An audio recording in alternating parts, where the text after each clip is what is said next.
What is up, everybody, and welcome to episode 4 of History Behind the Horror. Today we're going to be looking at the twins, or as some people like to call them, the brothers. Now, before we start the video, I would like to give a thanks to everyone who subscribed to this channel, because we almost at 200 subscribers at the time of this recording, and I thought it would be appropriate to let you guys know that I'm truly appreciative of that. So thank you very much. Now let's get into the video.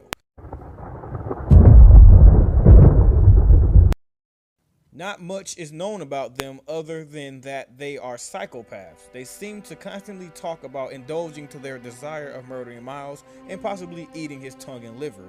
Also, they seem to be obedient to Father Martin. The reasons of this is unknown.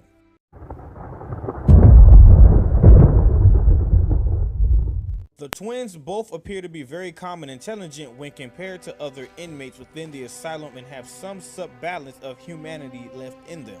For instance, they can open and close doors rather than mindlessly bash them down like other variants. Neither of them wear any clothing whatsoever. They seem to prefer ambushing targets in long corridors using the numbers to flank Miles. They are silent killers and therefore do not run or talk when chasing Miles. They walk calmly rather than sprinting and prefer to kill their victims in silence. Their weapons of choice seem to be only iron machete-like blades. Unlike the other variants that roam the asylum, getting too close to either of them will result in instantaneous death rather than getting hit and taking damage. In addition to staying quiet, the absence of noisy accessories and appendages makes it incredibly difficult to locate their exact location without running into them, requiring the player to stay more vigilant and observant than any other variants.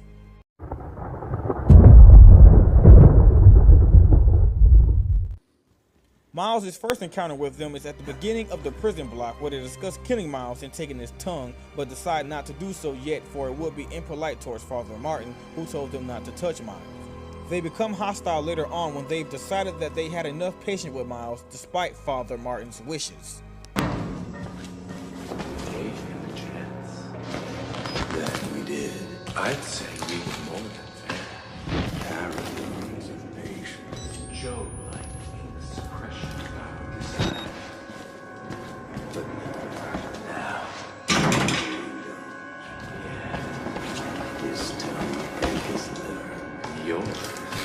Mine. They are encountered once more near the prison showers, where they manage to trap Miles in a narrow corridor and he is forced to use the smashed window to invade them.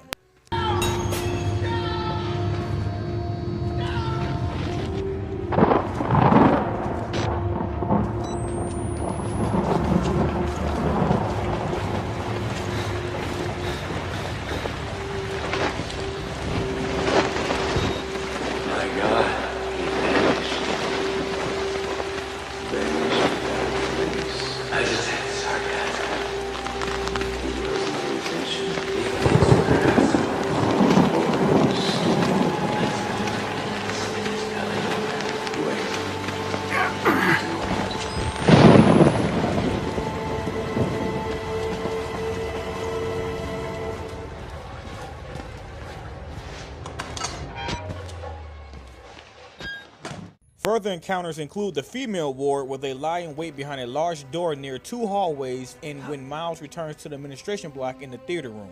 They cease being hostile once Miles reaches the chapel during Father Martin's crucifixion.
twins speak in incredibly calm tones, never raising their voices and speaking casually about everything. However, they seem to be murderous cannibals, as they usually talk about cutting Miles open and eating parts of his body such as his liver and his tongue. They have what is almost a hive mind, having the same thoughts and same psychopathic personalities, talking in choppy sentences and sometimes finishing each other's sentences. They are devoted to Father Martin, making it likely that their insanity bleeds into believing the Wall Rider religion and simply walk when chasing Miles instead of running. This, combined with their lack of clothing and never speaking while chasing Miles, makes them almost completely undetectable and silent. They are also cynical, as evidenced by their deadpan use of sarcasm once they see Miles disappear.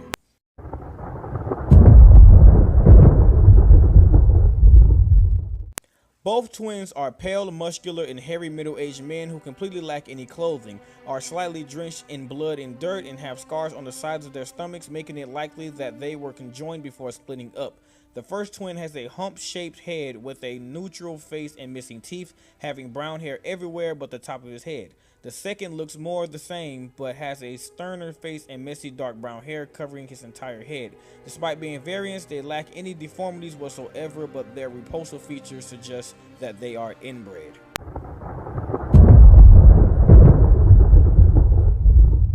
Alias: the brothers, the twins. Affiliation: subsequently Father Martin. Gender: males. Hair color: taller twin, none. Shorter twin, black. Eye color: light brown. Equipment: machetes. Cleaver. Status: alive. Location: unknown. And that ends our story of the twins. I actually forgot that they were the ones who survived through the whole Outlast thing, or at least quote unquote survive. We don't really know if they're dead or alive, but we never got a chance to see them die, just like we've seen like Eddie Glueskin die, the Wall Rider, and I don't know if the Wall Rider died, but what's his name, the big guy, Piggy, Chris Walker. We didn't see him die. We seen them die, but we didn't see the two twins die. Or I think we didn't see Frank die either. Those are the ones who survived, so we don't really know if they're alive or dead, and they might make a return in Outlast 2. We never know, and I'm looking forward to seeing that game and see how it is. But anyway, if you did enjoy the video, please give it a like, and if you want to see any more videos like this, please make sure you hit the subscribe button so you will be the first to know when another video is available. And also, if you have any suggestions, make sure you follow me on Twitter at TayGames22, and I will try to see if I can get the video out for you as soon as possible. Thank you so much for watching, and I will see you on the next episode of History Behind the Horror.